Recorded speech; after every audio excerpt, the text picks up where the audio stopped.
السلام علیکم ورحمۃ اللہ وبرکاتہ۔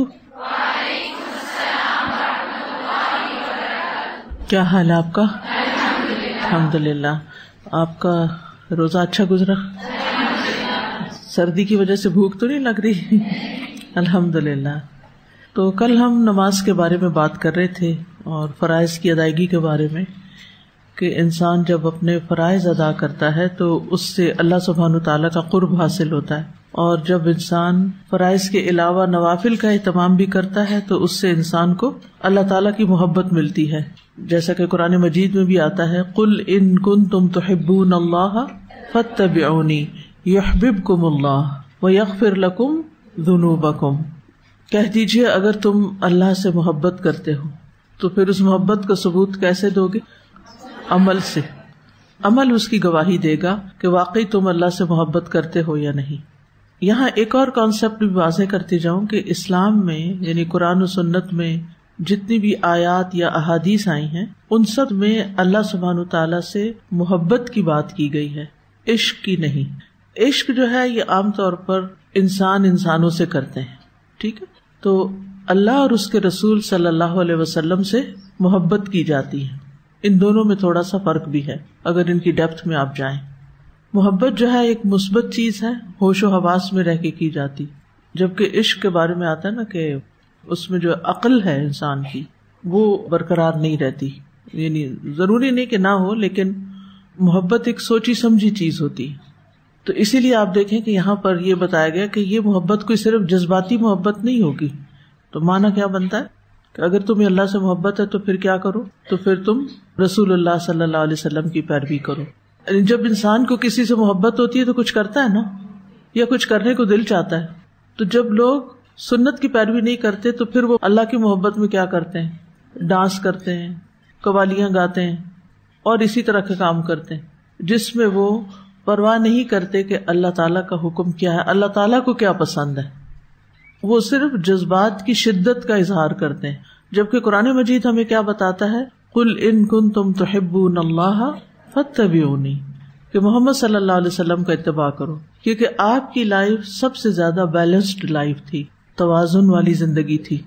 اس توازن میں ہم دیکھتے ہیں کہ دین اور دنیا دونوں ساتھ چل رہی تھی۔ تو بہرحال اگر ہم سب اللہ سے محبت کرتے ہیں تو ہمیں نوافل کا اہتمام کرنا ہے، اور اس میں سب سے پہلے ہم نماز کو لیں گے، کیونکہ نماز کا حساب سب سے پہلے ہونا ہے۔ تو ہمیں نماز میں فرض کے علاوہ سنتیں بھی پڑھنی چاہیے، جو نوافلی کی ایک قسم ہے۔ نبی صلی اللہ علیہ وسلم نے فرمایا جو شخص ہمیشہ 12 رکعات پڑھے گا تو اللہ عز و جل اس کے لیے جنت میں گھر بنائے گا۔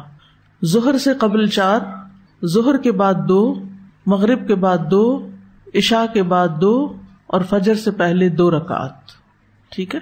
عمرو بن اوس رضی اللہ عنہ سے روایت ہے، انہوں نے کہا کہ مجھ سے انبسہ بن ابی سفیان نے اپنی مرض الموت میں ایک ایسی حدیث سنائی جس سے انتہائی خوشی حاصل ہوتی ہے۔ لوگ حدیث سن کر خوش ہوتے تھے۔ مجھے نہیں معلوم کہ اس وقت آپ کے دلوں کا کیا حال ہے کہ اس حدیث کو سن کر آپ کتنے خوش ہو رہے ہیں۔ کہتے ہیں میں نے ام حبیبہ رضی اللہ عنہا سے سنا، وہ کہتی تھی میں نے رسول اللہ صلی اللہ علیہ وسلم کو فرماتے ہوئے سنا کہ جس نے ایک دن اور رات میں 12 رکعتیں ادا کی اس کے لیے ان کے بدلے جنت میں ایک گھر بنا دیا جاتا ہے۔ ام حبیبہ رضی اللہ عنہا نے کہا جب سے میں نے ان کے بارے میں رسول اللہ صلی اللہ علیہ وسلم سے سنا میں نے انہیں کبھی ترک نہیں کیا، کبھی بھی نہیں چھوڑا۔ انبسہ کہتے ہیں جب سے میں نے ان کے بارے میں ام حبیبہ رضی اللہ عنہا سے سنا میں نے انہیں کبھی نہیں چھوڑا۔ اور آپ کیا کہیں گے؟ کہ جنت میں گھر چاہیے نا، ٹھیک ہے نا؟ تو آج سے انشاءاللہ جس وقت کلاس ختم ہوگی پہلے آپ سنت پڑھیں گے، پھر فرض ہوگے، پھر اس کے بعد سنت۔